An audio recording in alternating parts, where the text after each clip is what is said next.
global happenings today. We communicate, we analyze global news. Stay tuned. Hello beautiful people, welcome back to our channel. Yes, on Wike, yes, on Eziwon Wike, the FCT minister, have been trending for every reason you can imagine. One, he has been holding very strong for FCT Abuja because he's the minister of FCT, and then of course he's not forgetting his hometown, his base, which is River State. He's not allowing Fubara to have a smooth reign because he believes his structure is his structure and no one else will take it away from him.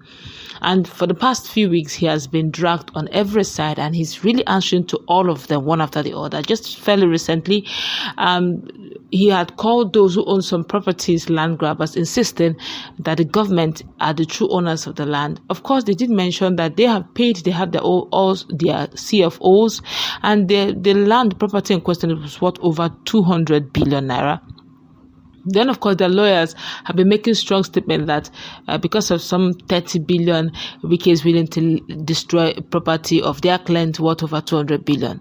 All of that is, if you check our playlist, get to see all of the full details. But while all of this is going on with Fubara, going on in River State, and the likes of Obiobo chairman, that's Ambassador Chijoke, dragging him, insisting that they should probe him over some of the monies that are allegedly missing in River State. It looks like Wike is getting it every corner, as Professor Odinkalu also is not letting Wike rest. Just some few days back, Wike actually called him out, insisting that that person that calls himself a professor, where did he lecture, and which bar did he go to, where did he serve, and all that. Well, Odinkalu have been giving him back to back ever since Wike, the FCT minister, had made that statement. Professor Odinkalu have not rested. Back to back is giving him feedback, and again he have decided to call on Nigerians, and this is what he's got to say. Before we go to the newspaper, kindly subscribe to our channel. Now, according to the former chairman of the National Human Rights Commission, NHRC, Professor Professor Chide Odinkalu has accused the Minister of the Federal Capital Territory, FCT, Nyesom Wike, of reducing the judiciary system to an organized crime. Professor Odinkalu stated this in a post shared on his social media handle, that the former governor of River State, although no longer in office, selected 6 out of 7 judges in the state. He described Wike as someone who is greedy, stating that Governor Siminalayi Fubara and the Chief Judge of the state, Justice Simon Chibozo Amadi, had no say in the appointment, as the list had been changed in Abuja. In the last set of judicial appointments in River State, Nyesom Wike took 6 of the 7 slots, left 1 for the sitting governor. The chief judge was left to have no say in the appointment. The man is worse than a greedy glutton. He has reduced judicial system to organized crime. People need to understand how this whole thing became, that former governor of River State, Nyesom Wike, became an emperor of the legal and judicial system. By the time the list of judicial nominees settled by the state had got out of Abuja, it had been changed. Ask you the kind of people who can do this, and you understand how bad it is. Odinkalu, who had been at the forefront of the demand for judicial reform, stated that the state of the judiciary today is ample evidence to suggest that Nigerian judicial system has evolved from a system of jurisprudence to one preoccupied with jurisprudence. This is quite a strong words. My colleague is in the house just some few weeks ago, really. Moyele Sowore, the presidential candidate for 2023 AAC, had also not spared the judiciary. I said something very unique that most Nigerians were really shocked, and even the likes of Deji Adeyanju has been talking as well.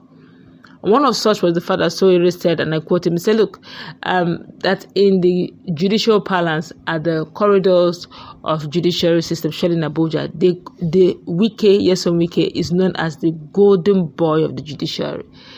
It's the life bencher.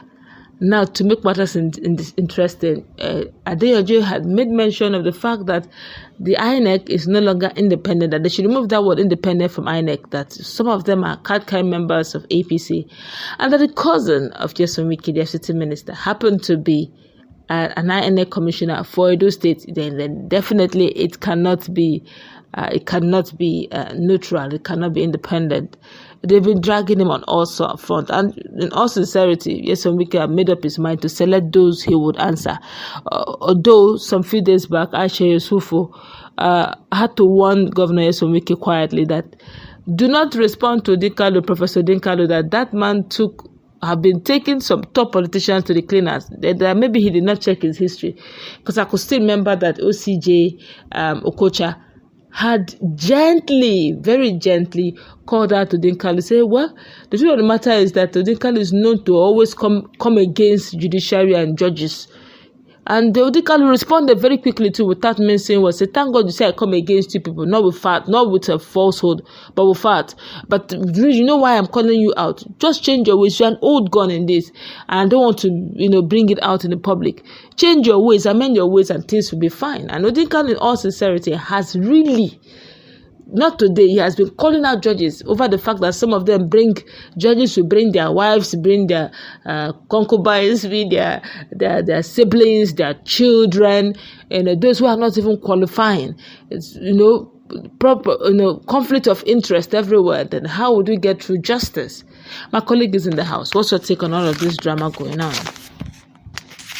All right, the situation in judiciary is very troubling, I must say, especially considering the fact that one man has the capacity to control the independency of judiciary. What Odinkalu was trying to do there was, come after them, just like a pressure group normally do, with such that the glory will be restored. The glory of the judiciary will be sustained. He's not just an ordinary person, he's a professor of law in a foreign university, but then back home here, things seems not to be going well. So it's his place as one who had, acquired adequate knowledge and also have seen it to the end when it comes to academic achievement in the legal profession, to speak out to make sure he corrects whatever that is wrong going on.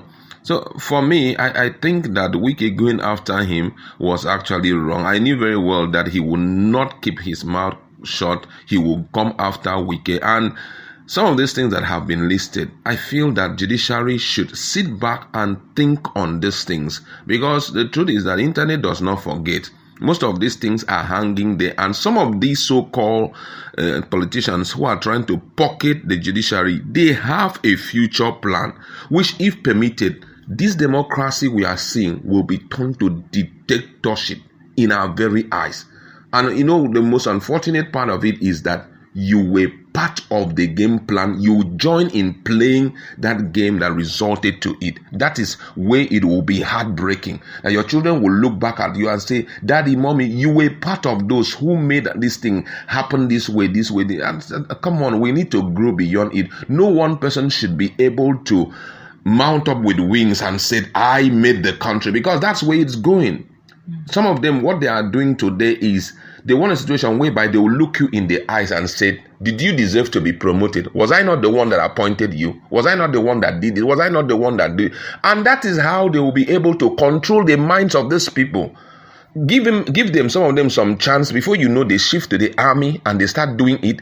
They shift to the navy, they start doing it, so that by the time they will take over, by any means they have the privilege of taking over, they will control everybody. We shouldn't allow that to happen. Nigeria is too precious to revolve around the minute brain of one person. There is an established constitution where everything ought to follow. To respect yourself and to prove your independency, you must learn how to live beyond one person. If you don't learn how to live beyond one person, you will come to a point whereby he will detect the pace for a country as big as this. Because every time you want to do anything different, he will come up and tell you, remember what I did for you, remember what I did for you. We should stop it. Don't allow him to do such. Even if he decides to build the entirety of this wall for judiciary, you look him in the face and say, the last time I checked, It wasn't your personal money you use in building it, because that's the truth. It was the money, government money, paid taxpayers' money that you use in building it. And there's a provision for those things to be done. That's just my viewpoint. All right, let's go wrap it up. Let's meet in